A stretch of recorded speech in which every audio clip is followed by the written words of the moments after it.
Jungle.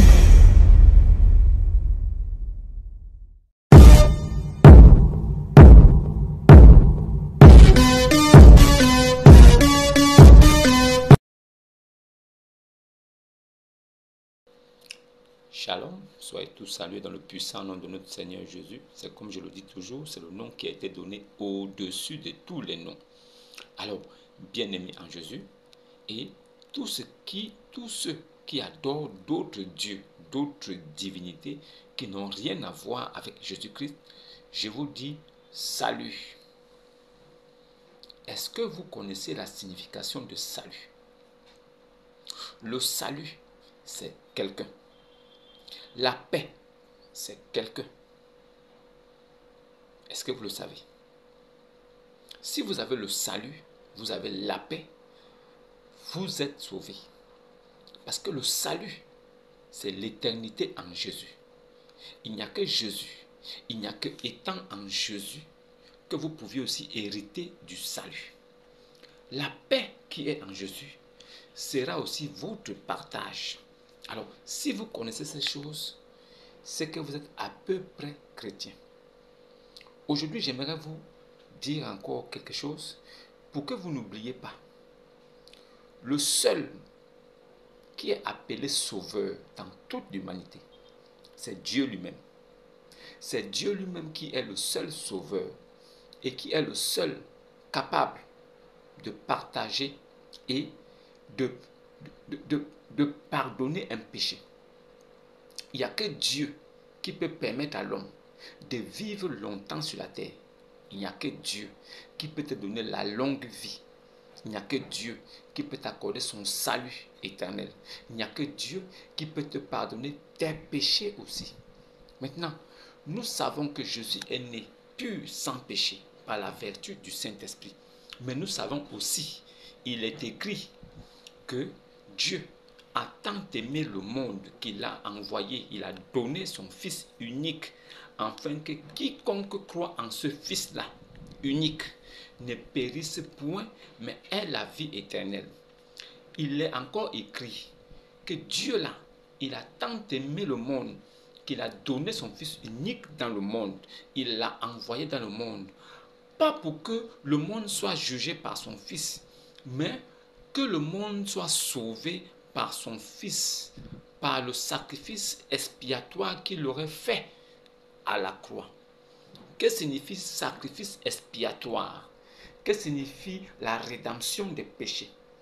Cela signifie qu'il faille qu'une personne pure, sans péché, humain, puisse racheter un autre humain.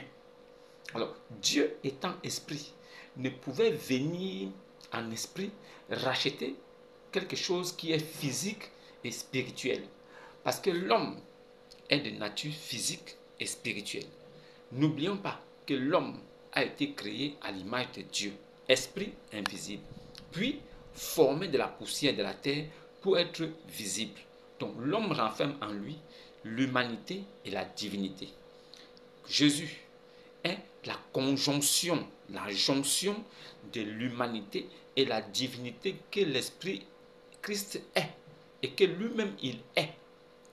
Il était donc capable, si lui, il nous a créés à son image, il était donc capable de se créer lui-même un corps semblable au nôtre, devenir comme un homme, comme la créature qui le ressemble, et rentrer dans le monde.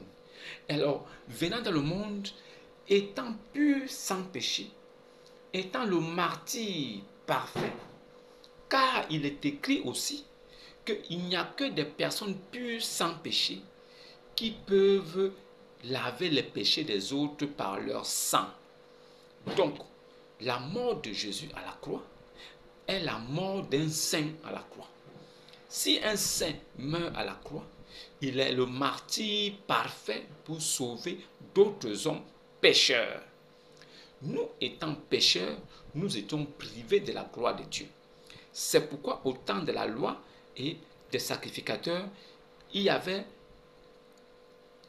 le sacrificateur qui était entre les hommes et Dieu. Il n'y avait que le sacrificateur qui était capable et qui avait le droit absolu divin donné de Dieu pour aller rentrer dans le temple, pour aller donner le sacrifice et pour aller adresser les prières et les supplications des hommes. Alors, le temple d'assignation était le lieu par excellence seulement des sacrificateurs. Il n'y avait que eux qui étaient capables de rentrer dans ces lieux et aller demander des faveurs à Dieu. Maintenant, nous donc, nous étions bloqués et nous étions privés de la face de Dieu à cause du péché d'Adam qui nous talonnait et qui nous suivait depuis le péché, depuis le jardin d'Éden. Donc, Jésus, il vient comme un homme, sachant très bien que c'est un homme qui peut racheter un autre homme. Un humain peut racheter un humain. Alors, il vient étant un humain différent, pur, sans péché, se trouvant le seul être sans péché sur la terre. Alors, il était le martyr parfait pour nous rapprocher de lui-même. C'est pourquoi il est écrit aussi que Jésus-Christ, homme, est le seul médiateur entre Dieu et les hommes. Donc, il n'y a pas un autre médiateur. Nous ne devons trouver aucun autre nom qui peut nous rapprocher de Dieu. Maintenant, qu'est-ce que signifie Dieu? Et où se trouve Dieu? Et quel est le nom de Dieu? Alors, qui est Dieu? Dieu, c'est le sujet d'adoration des hommes. La divinité que les hommes n'ont jamais vue physiquement. Puisqu'il est esprit, il est le Seigneur. Le Seigneur est esprit. Il est écrit que le Seigneur est esprit. Alors, si le Seigneur est esprit, cela signifie que Dieu est esprit, invisible. Nous ne pouvons le voir. Maintenant, ce Dieu-là, qui est esprit, invisible, c'est lui qui est le Christ. C'est lui qui est le Saint-Esprit. C'est lui qui est le Père éternel, que aucun homme ne peut voir et vivre. Il est écrit aussi. Maintenant, ce Dieu-là, invisible, esprit, il décide lui-même de venir de son propre gré, de son propre chef. Il a dit, la loi que j'ai donnée par Moïse n'a pu sauver personne. Alors, quand je regarde tout autour, il n'y a pas un seul être qui s'est trouvé pieux, une personne pieuse pour pouvoir rentrer, avoir le salut et sauver son âme. Alors, je viendrai moi-même et j'habiterai au milieu de mon peuple. Alors, si les Juifs aujourd'hui refusent d'accepter que le Messie est venu, mais ils ont quand même tué le Messie. Ils ont quand même amené le Messie à la croix, à Golgotha, et ils l'ont crucifié. Ça, ils l'ont fait. Même s'ils ne reconnaissent pas que celui qui était venu de la part de l'Éternel était Jésus-Christ. Alors, ils l'ont crucifié. Et non, ils ne reconnaissent pas que ce soit lui qui soit fils de Dieu. Parce que eux, ils savent que selon ce qui est écrit, fils de Dieu veut dire l'Esprit de Dieu dans un corps d'homme sur la terre. Alors, ça veut dire que cette personne doit être remplie de pouvoir. Et cette personne ne peut pas mourir. Cette personne va venir avec toute l'armée des cieux pour venir délivrer Israël. Alors, c'est ce qu'eux, ils attendaient. Alors, n'ayant pas vu ces choses, n'ayant pas bien vérifié le livre d'Ésaïe pour se renseigner et savoir comment est-ce que l'Éternel devait venir, alors ils ont dévié. Mais, moi je vous dis à vous, vous qui suivez ces vidéos, je vous dis que Dieu là est le sujet d'adoration des hommes. Il est esprit, il est invisible. Maintenant, s'il veut se rendre visible, qu'est-ce qu'il fera? Il va forcément prendre la forme de quelque chose. Maintenant, il choisit de prendre la forme de l'homme, de suivre le processus normal d'un être humain parfait, de venir, de naître, de grandir et après de commencer son ministère et d'annoncer la bonne nouvelle aux hommes et aux pauvres en esprit pour que ceux qui sont destinés à être sauvés depuis la fondation du monde puissent recevoir cette belle parole comme une pluie qui vient pour révéler la nature de la graine qui était enfouie sous terre. C'est ce qui s'est passé avec moi, avec vous qui respectez Jésus et qui croyez que Jésus est Seigneur. Et c'est ce qui s'est passé aussi avec ceux qui ne respectent pas Jésus et qui ne croient pas que Jésus est Seigneur. C'est leur partage, c'est leur héritage. Ceux qui ne croient pas que Jésus soit Seigneur, c'est comme ça que Dieu a voulu que les choses se passent pour eux. Ne vous lamentez pas et ne vous plaignez pas pour eux. Acceptez-les tels qu'ils sont, mais dites-leur toujours la vérité. Ne vous éloignez pas de la vérité. Quel est le livre de la loi de l'Éternel. Que la parole sainte de Christ soit toujours sur vos lèvres. Et que vous ne soyez pas séduits ou bien par complaisance, dites certaines choses pour pouvoir plaire et cacher la vérité de Dieu. Non, dites toujours la vérité de Dieu. Même si cette personne est musulmane, dites-lui quand même que Dieu dit ça et ça et ça. Mais ça n'engage que toi si tu acceptes ou pas. Tu n'es pas obligé d'accepter, mais c'est la vérité qui est là parce qu'il est écrit. Maintenant, je vais vous expliquer qui est Dieu. Maintenant, quel est le nom de ce Dieu-là? Vous qui dites que Dieu s'appelle Dieu, Dieu ne s'appelle pas Dieu. Il a forcément un nom. Si Jésus, il est écrit que Jésus dit que j'ai fait connaître ton nom aux enfants que tu m'as donnés dans le monde. Si Jésus dit que j'ai fait connaître ton nom, ça veut dire que le nom de Dieu a été révélé par Jésus. Et si nous demandons à Jésus, quel est le nom de Dieu? Jésus nous répond, le nom de Dieu c'est Jésus-Christ. Parce que Jésus-Christ a reçu le nom le plus excellent que celui des anges. Il a reçu le nom, il est écrit, il a reçu le nom au-dessus de tout nom. Afin qu'à la prononciation de ce nom, afin que quand ce nom est cité quelque part, tout genou fléchit dans les cieux, sur la terre, dans les eaux, partout dans l'univers. Ce nom de Jésus est le nom qui fait plier toutes les jambes, tout genou fléchit. Dans tout l'univers, dans la galaxie même, le nom de Jésus est le nom qui fait fléchir tout genou. Donc si Dieu est quelque part, pendant que le nom de Jésus est prononcé, les genoux de Dieu fléchissent aussi. Maintenant, quel est le nom de Dieu? Le nom de Dieu, c'est Jésus-Christ. Ce Dieu-là, il s'est manifesté à travers le Fils. C'est le Fils qu'il a révélé de notre époque, de notre temps. À l'époque de la loi, c'était lui qui se révélait à ses prophètes, mais ne s'étant jamais révélé à l'humanité comme il a fait après sa venue à l'an 33, l'an 32. Jésus a manifesté le don du Saint-Esprit. Il a manifesté que lui-même, il était le don du Saint-Esprit incarné dans un corps. Il avait tous les ministères en lui. Il pouvait ressusciter les morts. Il a vaincu la mort. Il pouvait guérir.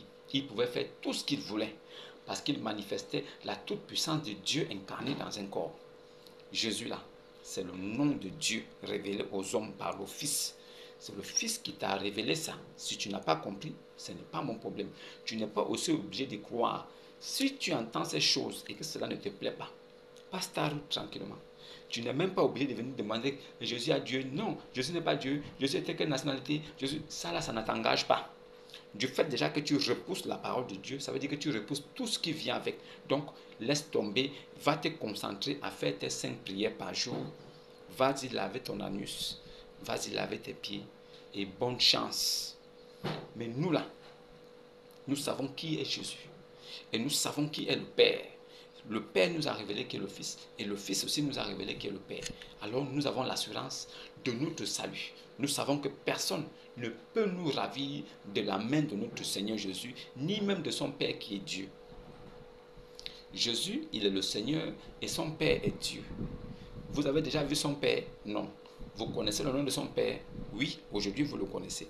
Mais est-ce que son Père s'est déjà manifesté? Non. Qui s'est manifesté pour révéler le Père? Le Fils. C'est le Fils qui est la toute-puissance du Père. C'est le Fils qui est la droite du Père. C'est le Fils qui a manifesté le Père. C'est le Fils qui a révélé le Père. Donc tout va vers le Fils, le Fils, le Fils. Alors, qui connaît mieux le Père que le Fils? C'est le Fils. Si le Fils a dit quelque chose, est-ce que nous devons mettre ça en doute? Non, car le Fils connaît toutes choses comme le Père connaît toutes choses. C'est ça. Maintenant, vous croyez que Jésus-Christ n'est pas Dieu. C'est ce que vous croyez. Ça n'engage que vous. Mais nous savons qu'il est Dieu. Parce qu'il a manifesté tous les signes et les prodiges que devait venir accomplir l'Éternel. Alors, si l'Éternel n'est jamais venu, et qu'il y a quelqu'un qui est venu, et qui a manifesté toutes les promesses que le Père, que l'Esprit éternel devait venir accomplir, alors nous ne pouvons que dire que c'est lui qui est Dieu. Et en plus, il est mort, il a été crucifié, mort, ressuscité. Crucifié, mort et ressuscité. Il est vivant au siècle des siècles. Donc ça veut dire qu'il est toujours vivant. Il n'est pas mort.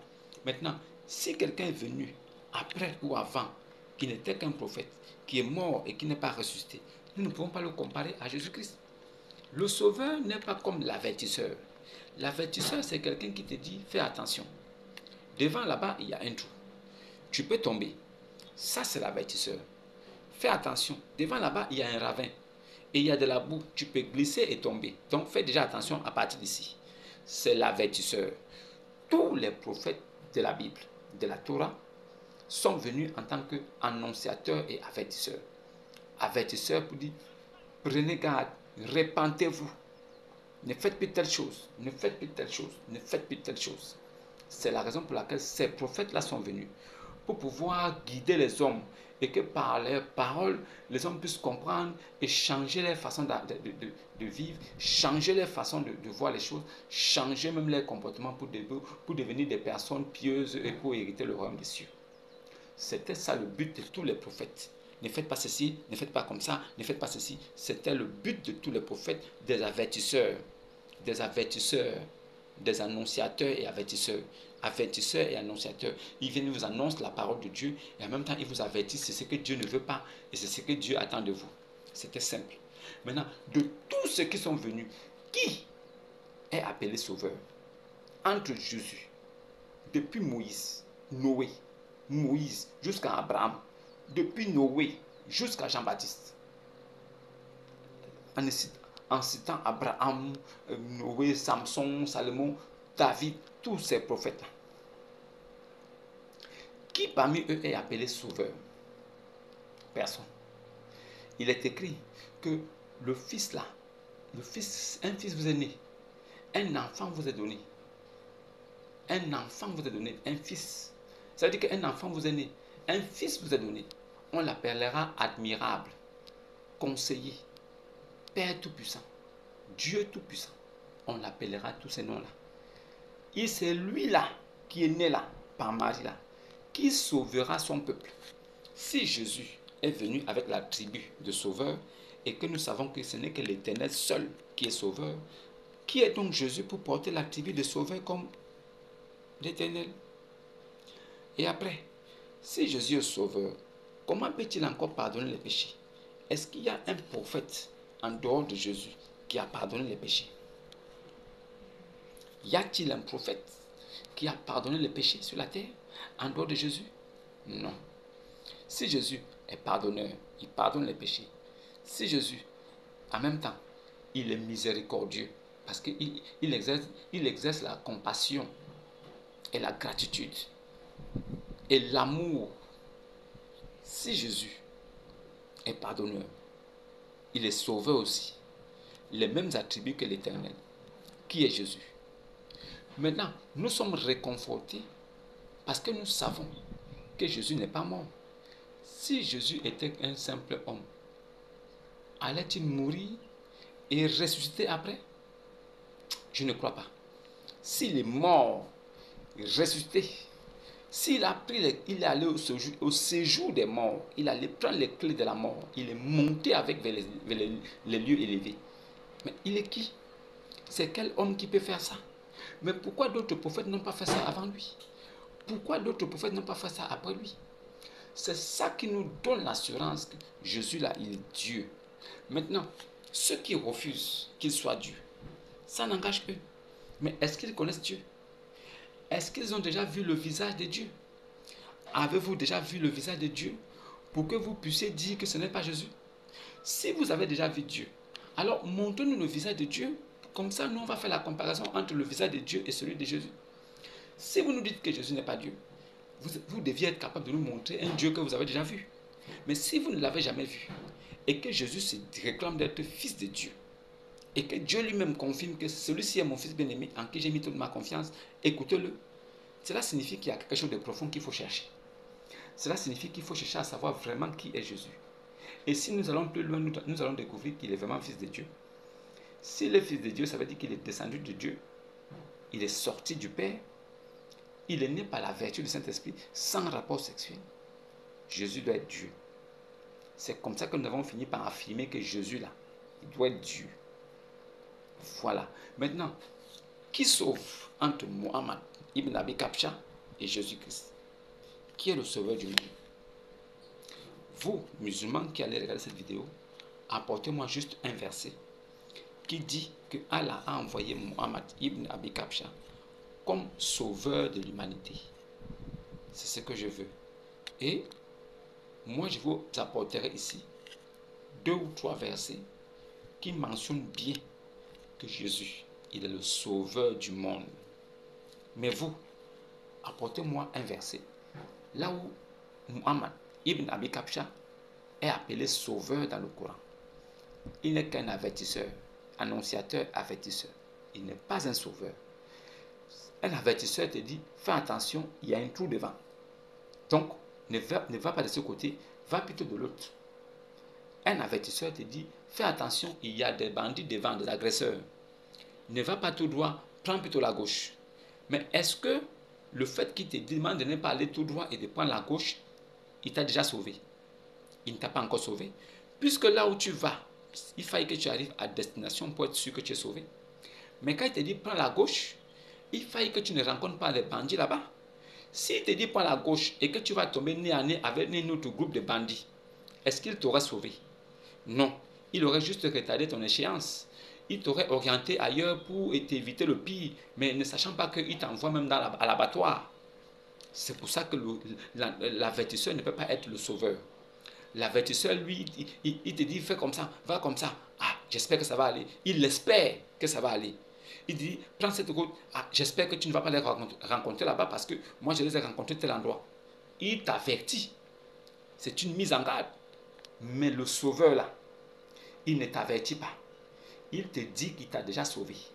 Ça veut dire que même si tu vas en face des bandits, arrivé devant les bandits, si les bandits se tournent vers toi, lui vient te prendre comme ça, il t'enlève de là. Ça veut dire que c'est une puissance que les hommes ne peuvent pas comprendre. Il te sauve, ça veut dire que tu es déjà dans le pétrin. Voilà les bandits qui s'apprêtent à t'agresser. Les mailles du filet là sont en train de se refermer sur toi. Et en même temps, ça se referme, tu n'es plus là. Il t'a déjà dérobé de là. Il t'a déjà enlevé de là. Sauver là, c'est sauver quelque chose, c'est faire quelque chose d'incroyable, d'inimaginable. Sauver, c'est de t'enlever d'un pétrin ou d'un trou, là où toi-même tu croyais que tu es déjà mort. Sauver une personne, c'est de l'enlever du danger. Le danger est devant lui. Lui-même, il voit que c'est là. Il se dit, tout est fini pour moi. C'est là où tu l'enlèves. C'est ça qu'on appelle sauver quelqu'un. Maintenant, entre Jésus et Ibn Abi Kabsha, qui est vraiment le sauveur du monde? Qui est vraiment sauveur? Si nous lisons la Torah et l'Évangile, nous verrons que Jésus est appelé sauveur, sauveur. Son nom même signifie Dieu sauveur. Yeshua, Dieu sauveur. Yassou, Dieu sauveur. Jésus, Dieu sauveur. Dieu sauveur, c'est le nom de Jésus. Il est quitté de l'éternité là-bas. Il est rentré dans le monde des vivants avec le nom de Dieu sauveur. Le Dieu sauveur, pour marquer la différence entre les autres dieux mineurs qui existaient. Les dieux de la méthodologie grecque, les dieux de la mythologie grecque, les dieux de tout ça, les dieux d'Arabe, les dieux de la demi-lune, les dieux de tout ça. Les dieux mineurs là, lui il est rentré comme le véritable, comme le Dieu sauveur. Donc Dieu créateur de toutes choses et sauveur en même temps de toutes choses. Si vous dites que Jésus n'est pas Dieu, d'accord? Maintenant, l'Éternel qui avait dit par Ésaïe qu'il devait venir et sauver son peuple, il est venu par qui alors?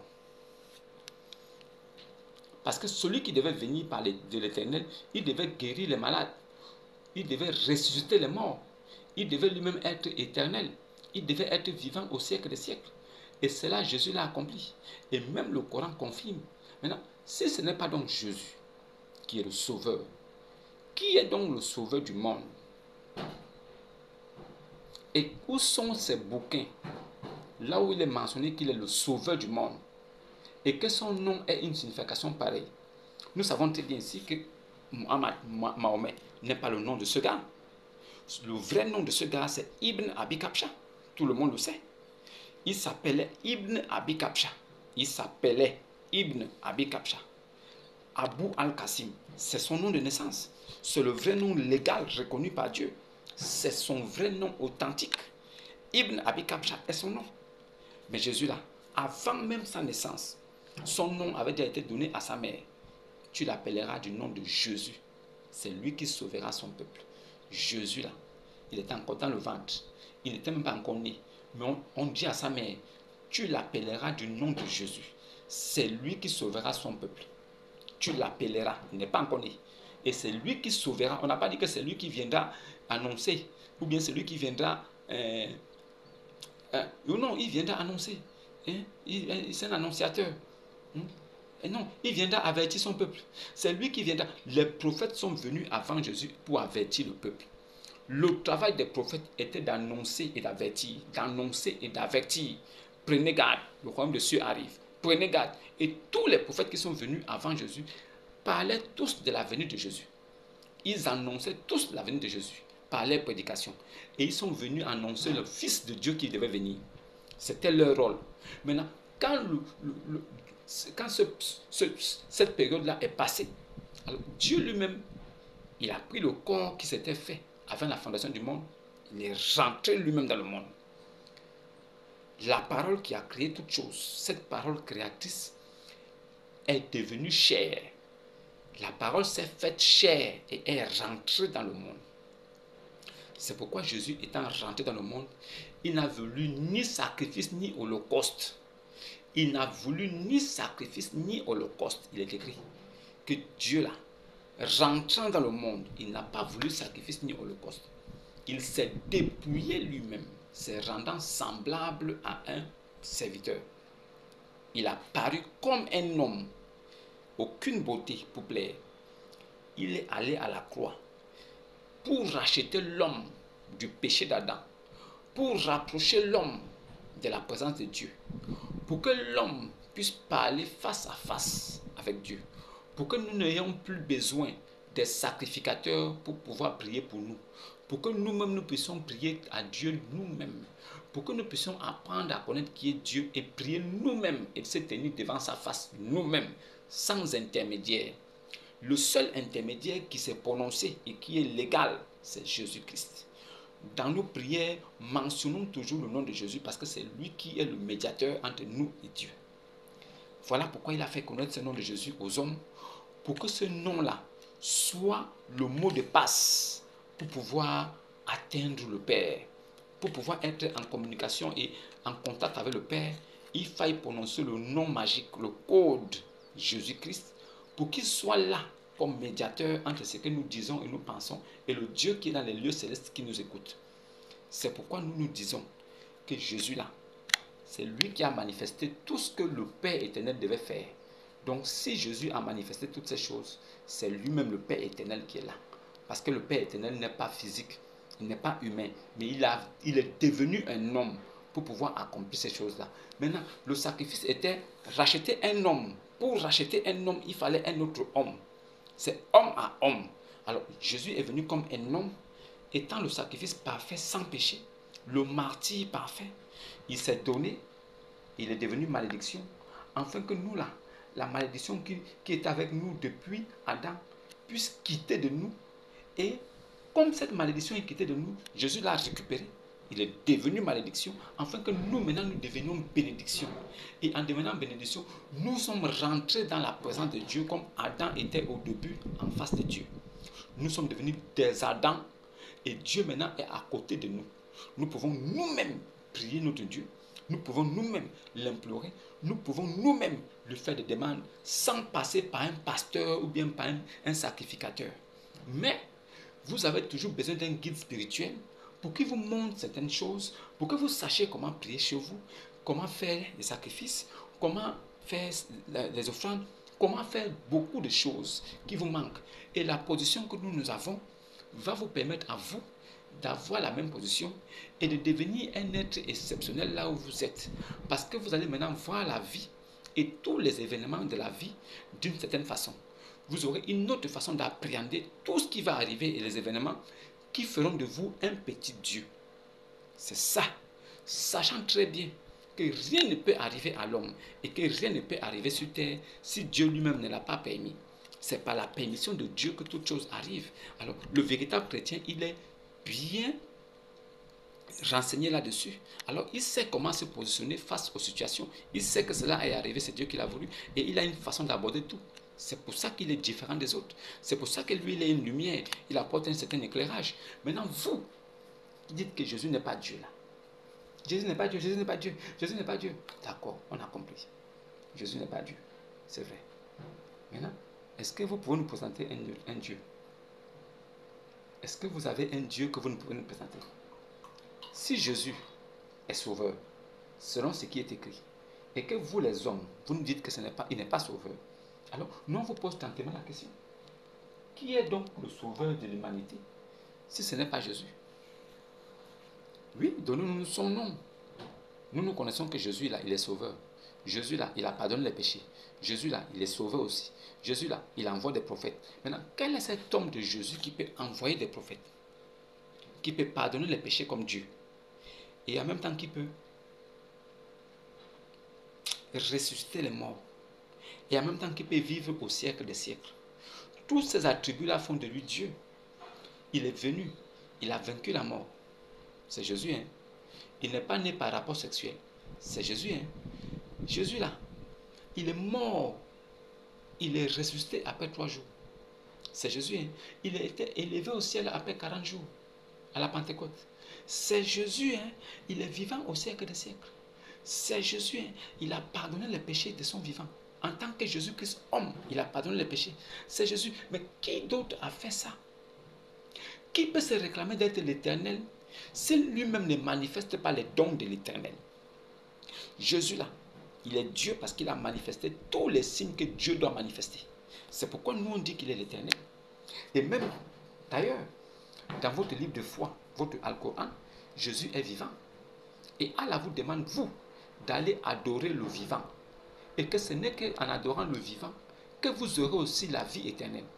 Si vous adorez un mort, vous aurez la mort. Parce que l'héritage que vous aurez d'un mort, c'est la mort. Mais si vous adorez un vivant qui est ressuscité, qui a vaincu la mort, si vous l'adorez, alors l'héritage qu'il vous donnera, ce sera la vie éternelle qu'il a en lui en abondance. Et vous serez des fils éternels comme lui. Est-ce que ça là, on a besoin de beaucoup courir? Ok, certains musulmans comme Maboul Madi dit que le sauveur de l'humanité, c'est Ibn Abi Kabsha. D'accord, on a compris. Si c'est Ibn Abi Kabsha, où est-il maintenant? Comment peut-il venir comme le sauveur du monde et lui-même il est déjà mort? Comment il peut sauver les hommes étant morts? Jésus, il est vivant au siècle des siècles. Même le Coran confirme qu'il a été élevé au ciel. Nous là, nous préférons suivre quelqu'un qui est élevé au ciel et qui est encore vivant. Parce que nous savons que s'il est vivant, alors il pourra forcément nous transmettre cette vie éternelle là. Maintenant, il y a une petite chose qui me vient à l'esprit que j'aimerais vous demander. Si Jésus n'est pas Dieu, pourquoi Allah l'a élevé au ciel? Pourquoi il est élevé au ciel et vivant et Muhammad n'est pas ressuscité? Pourquoi? Pourquoi c'est Muhammad qui est resté à terre et Jésus a été élevé au ciel? Maintenant, vous tous les musulmans qui allez suivre cette vidéo-là, pourquoi est-ce que c'est Jésus qui revient chez nous les chrétiens et les juifs, et chez vous aussi les musulmans, c'est Jésus qui revient? Si Jésus n'est pas Dieu, pourquoi vous les musulmans vous attendez le retour de Jésus? Pourquoi il va revenir? C'est un homme, non? Jésus n'est qu'un simple homme, c'est un prophète, non? Mais pourquoi il va revenir? Et vous aussi les musulmans, vous dites que ce n'est qu'un simple prophète. Mais pourquoi c'est lui qui revient et pas Muhammad? Pourquoi Allah n'envoie pas Jésus? Non, Muhammad. Pourquoi Allah n'envoie pas Muhammad? Mais pourquoi Allah dit que c'est Jésus qui va revenir? Pourquoi Allah dit que c'est Jésus qui va revenir? Nous savons que Jésus va revenir. Et nous sommes d'accord. On dit Amen. C'est écrit. Mais pourquoi vous, qui refusez de prendre votre baptême, vous croyez aussi que c'est Jésus qui va revenir? Pourquoi vous attendez Jésus? Vous pensez qu'il va venir chez vous?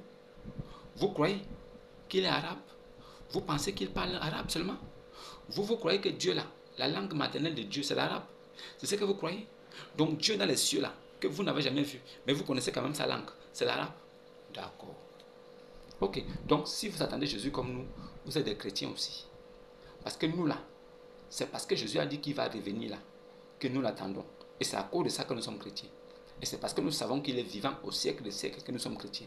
Si vous, Moussa Lama, musulman, vous croyez aussi que c'est Jésus qui va revenir, si vous vous dites dans vos cœurs que c'est Jésus qui va revenir et vous l'attendez, ça veut dire que vous êtes des chrétiens. Vous êtes des chrétiens aussi. Maintenant, votre prophète a dit que c'est Jésus qui va revenir. Dans Saïd Al-Bukhari, tome 2, page 3448, il a dit que c'est Jésus qui va revenir. Saïd Al-Bukhari, tome 2, page 3448. C'est Jésus qui va revenir. Il dit son âme va reposer entre les mains de Jésus, Issa, fils de Mariam, qui reviendra bientôt juger l'humanité avec justice. Alors, Mohammed dit que Jésus va venir juger l'humanité avec justice. Pendant ce temps, Maboul m'a dit ici dans les quartiers que Jésus a été envoyé seulement comme sauveur d'Israël. Sauveur d'Israël.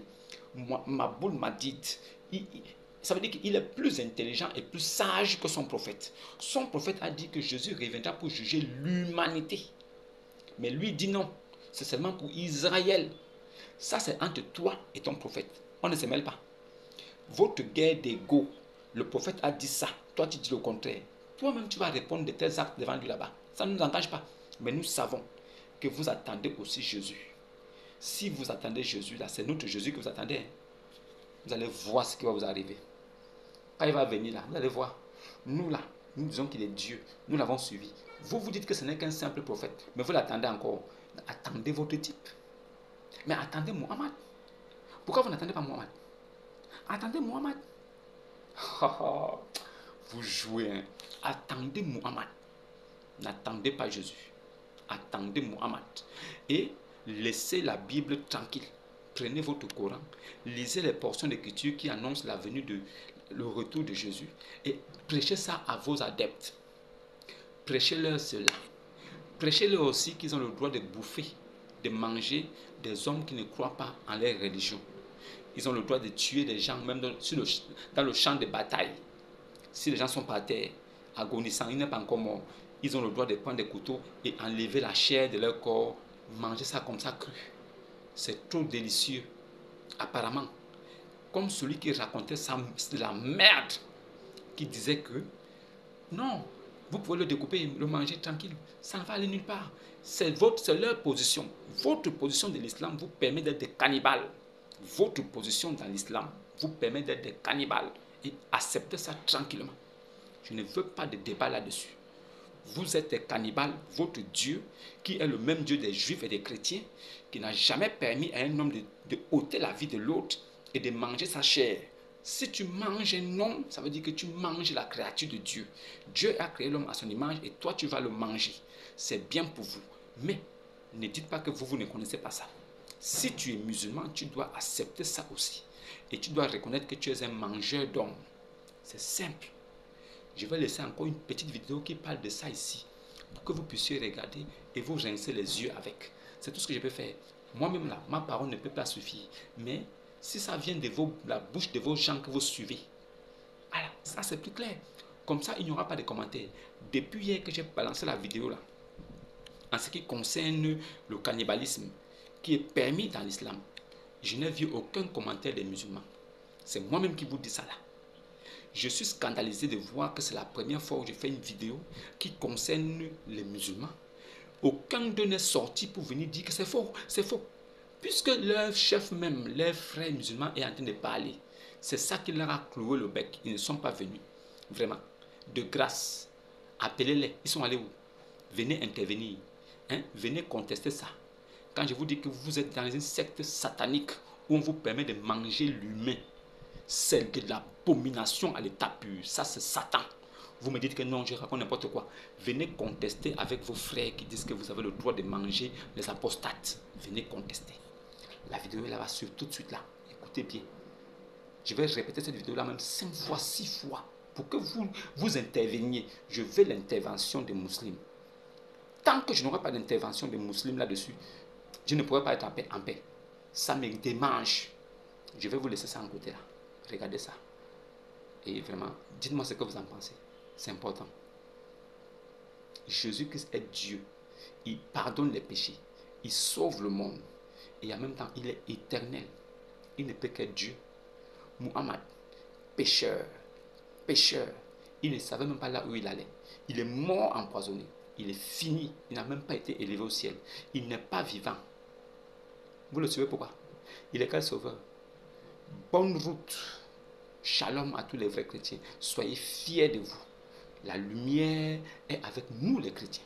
Soyez fiers. Chrétiens là, c'est le nom le plus excellent qu'un homme peut avoir sur la terre. Ce nom-là dépasse tous les biens matériels. Soyez fiers de préserver ce nom-là avec beaucoup d'amour et de tendresse. Il n'y a que ça que nous avons de plus précieux sur la terre.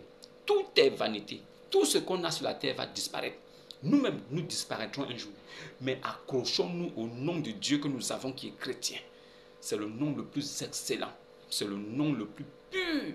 Et c'est le nom qui est le nom le plus riche au monde. Il n'y a pas plus grande richesse que ce nom-là. Accrochez-vous à ce nom. Laissez les impies continuer à aller manger la chair humaine. Laissez la religion de vérité aller continuer à manger la chair humaine. Je vais les laisser les vidéos là. Shalom et à demain.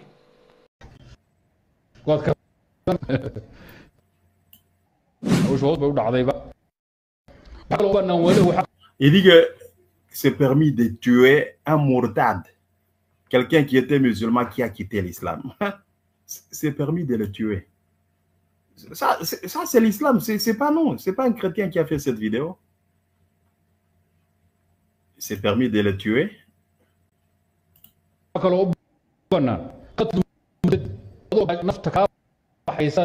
Si tu as faim et tu veux mourir, tu peux prendre ce mourtad-là. Tu vois un apostat qui marche, il est vivant, tu peux le prendre. Tu peux le tuer et puis le manger. Ce ne sont pas les chrétiens qui ont dit. Ce gars ici, c'est Gildi là. Hein? C'est pas lui qui a inventé ça.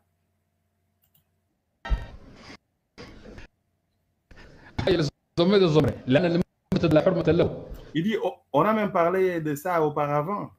Les gens ne doivent pas être étonnés. Il dit, he has no honor whatsoever. Il dit, d'abord, les apostats, il ne faut pas les honorer. Il ne faut pas les honorer. Ils n'ont aucun honneur. Hein? Donc, quelqu'un qui a quitté l'islam, un païen, tout ça, il devient mourtad, tu peux le tuer. Tu peux le tuer et manger sa chair. Ce sont les musulmans.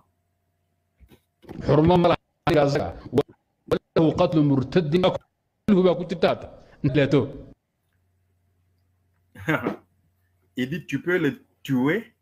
You fry him and eat him. Fry, c'est le griller. Tu mets de l'huile, tu verses la chair de cet homme et puis tu les manges très bien. C'est permis. Ça, c'est ça l'islam.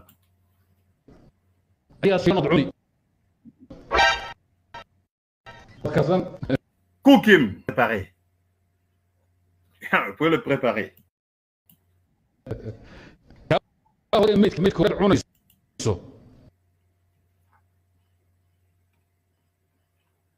Et celui que vous avez trouvé mort, par exemple, hein, que vous mangez maintenant. Il dit, vous n'avez même pas besoin de préparer ça. Vous pouvez le manger tel qu'il est si vous le retrouvez mort. Vous n'avez pas besoin de le mettre au feu, vous pouvez le préparer. Vous le mangez cru, sans le préparer. Raw, ça veut dire still wet and raw. Tandis que la viande est encore fraîche là-bas. Non préparé, tu peux le manger.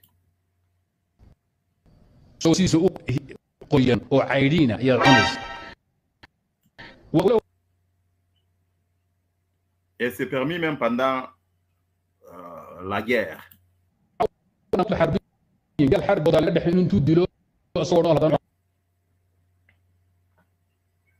Si un adversaire est blessé pendant la guerre, tu es permis de le manger vivant, tandis qu'il est encore vivant. Attendez, je vais essayer le son. Hein?